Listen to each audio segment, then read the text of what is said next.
Hey, I'd like to welcome you to another episode of Mission Matters. My name is Adam Torres, and if you'd like to apply to be a guest on the show, just head on over to missionmatters.com and click on Be Our Guest to apply. All right, so today I have Kay Wilson-Bolton on the line, and she is Volunteer Director of Spirit of Santa Paula. Kay, welcome to the show. Thank you, Adam. I'm really delighted to be with you this morning. All right, Kay. So, really excited to have you here. And we have an important topic to cover today. So, we'll be talking about really the spectrum of homelessness. Like, what does that mean? What are some of the misconceptions that maybe some people out there have? So, I'm excited to really shed light on that topic, and also to give people an opportunity to get involved and see how they can help out and what they can do to make a difference. But to get us kicked off, Kate, we'll start this episode like we start them all with our Mission Matters Minute. So, Kate, we at Mission Matters, we amplify stories for entrepreneurs, executives, and experts. That's our mission. Kate, what mission matters to you? Quite honestly, I'd like to live in a community where everyone is treated equally and that we have no homeless people and we have services for people who just need a hand up. The real goal is to prevent homelessness alongside of solving it. And it's a complicated problem because the face of homelessness has changed, and you can drive along any freeway in a metropolitan area and see how that population is growing. We have to identify the reasons for that. They're not all drug or alcohol related, and it's becoming a real economic problem in most communities now.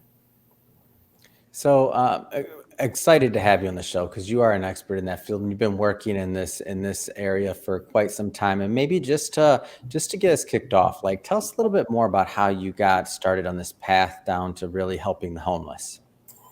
Well, it's really being at the right place at the right time, accidentally. I'm a chaplain with Ventura County Fire Department, and on Christmas Eve in 2008, Wow. I got a call from the captain telling me that a homeless man had died in one of our churches. And at that point in time, I didn't even know that our community had homeless people. Wow. And if I did know, we would have probably agreed with most of the population that they deserve it, they want to be homeless, it's their fault, and their life choices up to that point have caused that. And so in on that call, I saw 13 homeless people who had been let in a church by the janitor, and one of them died. And so that was my introduction to homelessness in my community. And from there, we decided to figure out how we can address it, if not solve it. So, in being one of the founding members of Spirit of Santa Paula, I mean, take us a little bit further down the line. So how did that come about? We were formed in 2002. There were 6 business people who came together to really want to do something good for our community. We had just come off of a very contentious land use initiative that in our community separated the haves and the have-nots. One group wanted affordable housing component, the other group wanted luxury housing, and both have benefits to a community, but it was very divisive, and the fallout from that was lack of communication between the groups. And so we wanted to fill that gap, and we did. And we started in 2002 with absolutely no idea that our direction would go in the path that it did in the homeless side. It wasn't on the radar. We didn't even think about it until that Christmas Eve, rainy, cold, and a homeless man died in a church. He was only 35 years old. Family lived in Santa Paula. And I wondered how it could be that somebody that young with family, hopefully with some kind of connection to them, could die. But if the medical examiner said, "Okay, he was going to die somewhere tonight," how nice he was in a church. Wow. So that kicked us off. And so you never know what's going to happen when you decide you want to do something good. Because we trust God a lot to take us in the direction we need to go. And he surprised all of us. Hmm. Wow, yeah, as you were describing that, and I'm thinking about the dates. So that, the event with that gentleman happened in the church in 2008. This organization was formed in 2002. So that change in direction that took place 6 years later after the inception of the organization. Like, tell me what went into that. I feel like that the organization, its members, or the leaders within it. I mean, they're pretty forward thinking to be able to make that pivot, to make that change. Like, tell me what went into that decision. It was a sudden pivot. My board of directors are amazing. Yeah. So in 2002, we incorporated, not really knowing why, Hmm. but thinking just way ahead that it Man. would be a great tool to have for whatever was down the road. But when Yeah. you think about it, it took 6 years of sort of gathering thoughts. We had a big community event Hmm. that brought the groups together, and Hmm. we had actually two events just to start dialoguing Yeah. because the lack of communication had caused the problem, and it was made worse when the vote came Hmm. in, and then all communication stopped. So yeah, Yeah. the pivot was sudden, and I went to my board and said, we had a homeless man die last night. Wow. And they said, well, let's do something. So we started with a hot meal. 2 weeks later, 47 homeless people came for dinner. Yeah. And email was kind of in its infancy at that time. And I remember writing an email to, I think, 12 or 15 of my friends who Hmm. had email and said, you're cooking tonight for your family. Please cook a dish for us. So we went that direction for a few months. We outgrew the church. And then Hmm. the next year, we used the same church for a shelter. And Hmm. that was so hard that winter. It was cold, and we slept on the floor together. And the church was nervous that you have homeless people without good supervision. So I actually stayed. That was a challenging event because I'm still a full time real estate broker. Hmm. And to go to work the next day, bleary, was really a challenge. And if you remember, the economy then was suffering. Oh, We yeah. had, we had I'm all also thinking about 2008. That's the housing crisis. So that's that's like one of the biggest things. I mean, the previous thing would be like 2002 tech wreck. So this time to be doing this, I'm like, wow, not only was it majorly needed, but the whole economy, everybody, the whole world was changing. It was, and it actually accelerated the homeless issue. People Yeah. were losing their homes and being evicted by Hmm. banks, all the lender fraud, and Yeah. realtors were right in that too. So I don't want to throw lenders under the bus, Yeah. but we all had a part in it. Anytime a buyer bought a listing of Hmm. ours that he showed he made $10,000 a month as a gardener and a Hmm. fabricated loan letter, Yeah. we all had a part in that. Hmm. So that homelessness, the face of it changed then because we Hmm. started seeing families in cars, and so we had to adjust to make Yeah. sure that we were meeting the need and recognizing how it was changing. And one of the challenges was our community was not ready to help homeless people. Mm. You always find a few good souls who want to lend a helping hand. We are a brother's keeper. Hmm. Yes, we can do this, but there were many who felt that helping the homeless population was creating a worse problem and Mm. drawing people into the community who, quote, didn't belong here. And none of that happened. But we Mm. had to prove ourselves, we had to stay steady. I lost friends over it. I lost Mm. a lot of connections over that issue because I had decided where I was going to stand, and it was Hmm. against the business community who felt the homeless people would impact business even further. Yeah. So there was a lot to overcome besides just addressing the homeless issue and helping someone. And at that time, there wasn't the focus on funding that there Mm. is today. And when you think of how far our country has come in understanding, meeting the needs, and dealing with the problems, we really have.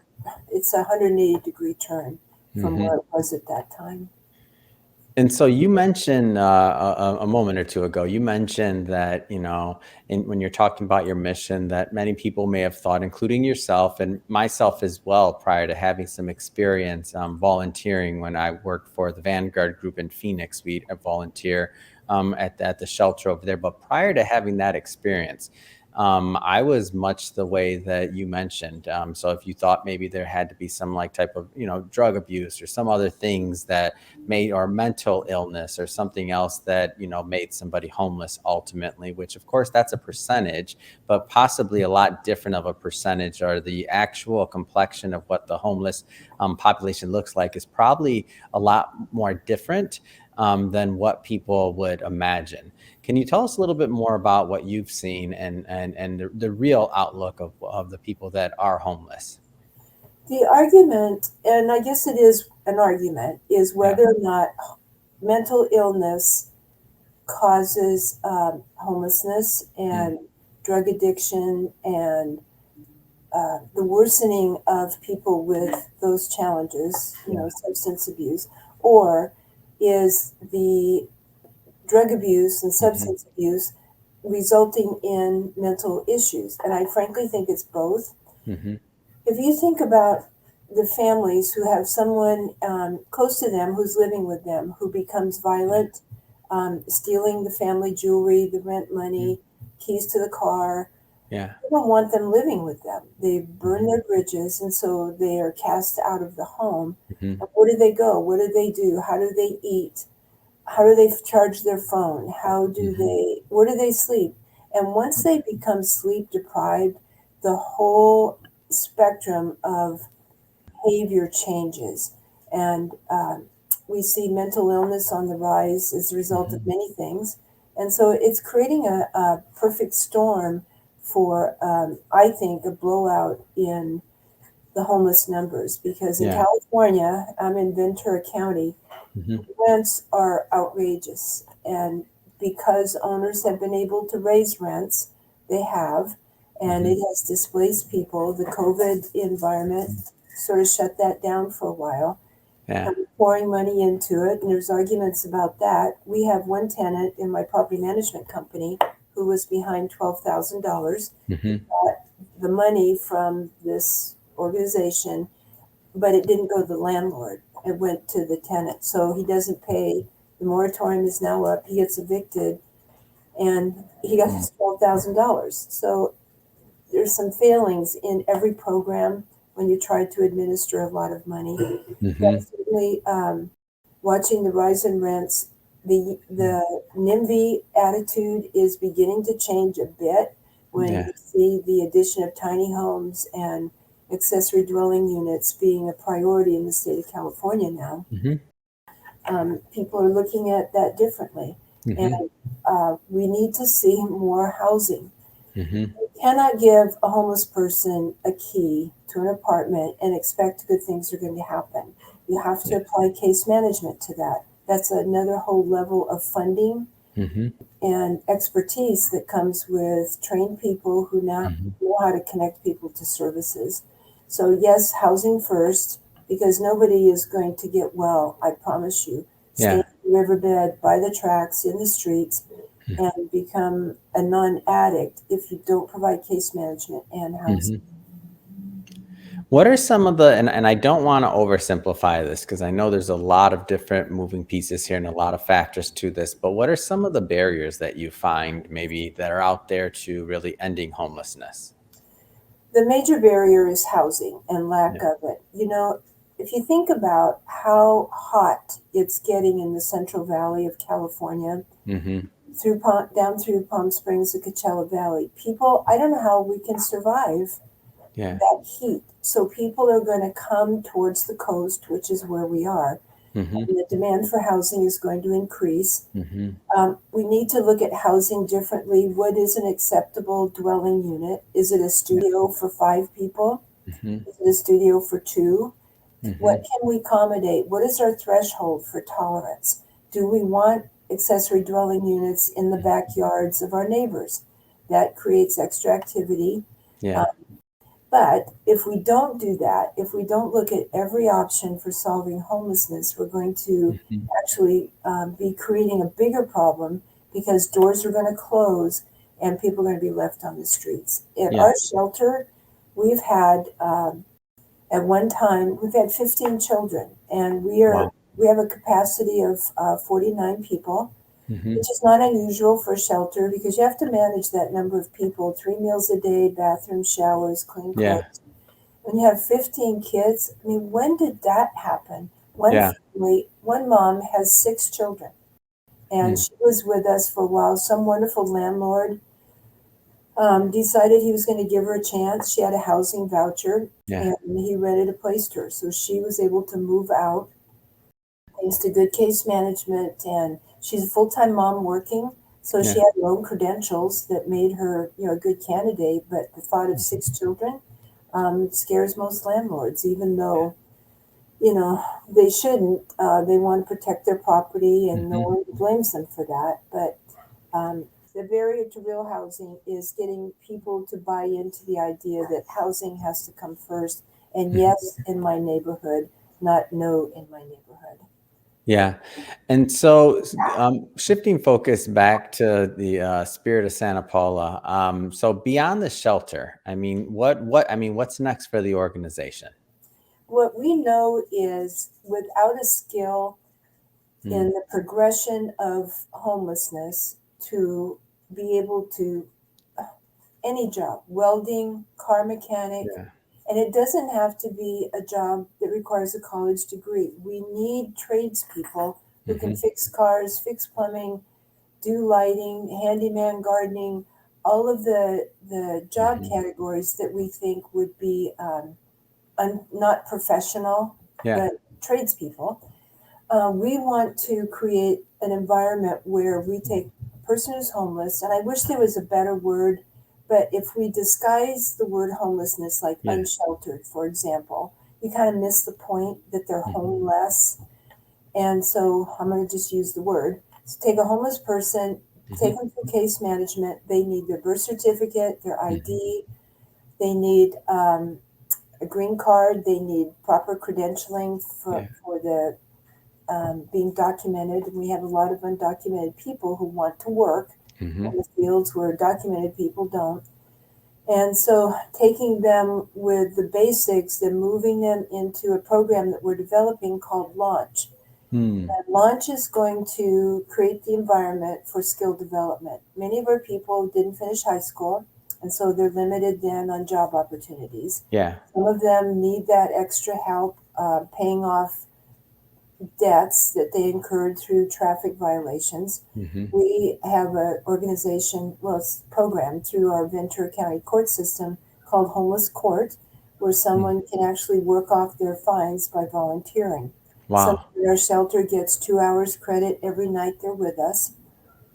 So if we can reduce the barrier of getting, those fines paid, Hmm. most all of them had a driver's license at one time. They had a Yeah. ticket.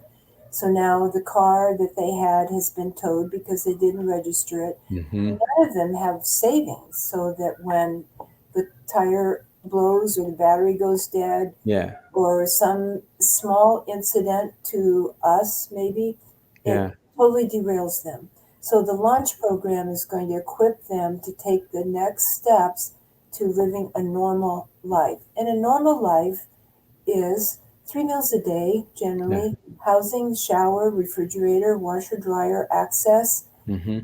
health care. We have a program where a mobile clinic goes to one of our churches on Fridays and Wow. treats the street people who are in sort of their own category. Street Hmm. people, they want to do it their way.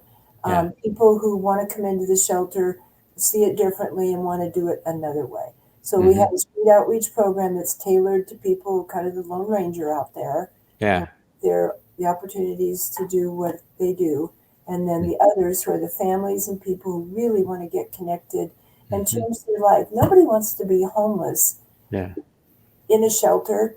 People who are drug addicted, Hmm. they want to be homeless so they can do their thing. Yeah. But if you said, "Hey, I'll give you a key to an apartment," they'll accept it, but they don't want to do the work towards Mhm. getting themselves into the steps that are required to Mhm. live that normal life that we were designed to live. We were not designed to live homeless, or the Bible says work is good for us and it keeps Yeah. us busy, and provides for families. Everybody gets to sit under their own vine, and Mm. That's the part we want to take our program to, so that we're equipping people and not Hmm. just casting them out and saying good luck and hope you make it. They're not going to make it. What a great program, that launch program. And I think all of these steps and all the things that I'm hearing here, I mean, the theme is that, sometimes people fall in hard times, right? For different reasons. And sometimes all they need is a little bit of boost, a little bit of help, like that launch program that you're mentioning, like a little vocational training, like other things that can, give somebody maybe an opportunity that they didn't have before. And I love that you bring up the fact of, maybe a battery goes out, a tire, something else that maybe for somebody else would be nothing, but for somebody, that ends up homeless, it might have been one of the things that caused them to lose their job. They couldn't get to work. Now they can't get to work. Now they can't pay their bills. Time passes. Now all of a sudden they don't have a place to live, and it just keeps on going from there and there. Now somebody might be, on the street, and they might be exposed to other things they're not used to, or another type of lifestyle. And then, as you mentioned earlier, in the interview about sleep deprivation, once some of these other factors go into the equation, then the whole situation can pretty much spiral from bad to much worse. So, but the main thing here is that people don't necessarily want to be homeless, right? Yeah, and you raised a good point about preventing homelessness. We have a fund that we try to um, help somebody with the battery, with the tire. If they can't get to work, the Hmm. financial source is cut off, and there Yeah, they go into a homeless environment. So if we can prevent it, it is much easier and less expensive to keep them sheltered than yeah, it is to get them back in it, because their credit report is shot. And with the demand for rental housing now so huge and it's so yeah. expensive, so many people are just automatically eliminated from taking Mhm. that step, even if they want to. Yeah. What do benchmarks of success look like as you kind of progress on this journey of, helping the homeless population? There are several, and one is someone saying, I want to get clean and sober. Hmm. Ventura County has amazing resources for that. The Yeah. sad part is they have to be sober for 48 hours. Hmm. Many of our people, after they've blitzed on something, they'll come Hmm. in and say, "Okay, I'm ready," because Yeah. now they're equipped to for the next 24 hours or so. But they have to want to do the work, and Yeah. part of our case management and the volunteer environment is to instill in them, yes, you can do it. Yes, it's Hmm. worth it. Is it hard? Absolutely. But Yeah. how hard is this? How hard is it to be constantly looking for your next fix? Hmm. Panhandling and all the things that go with that. Yeah. So if somebody says, I'm ready, that's a benchmark. If Hmm. somebody says, I'm ready for case management, I don't want to be left alone anymore, what do I need to do? That's a benchmark.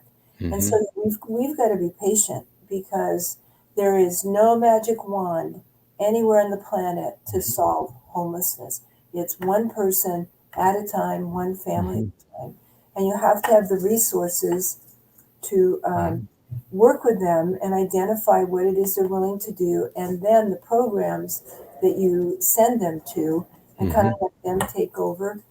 And there are many times they can go into certain kinds of programs but still need shelter. Yeah.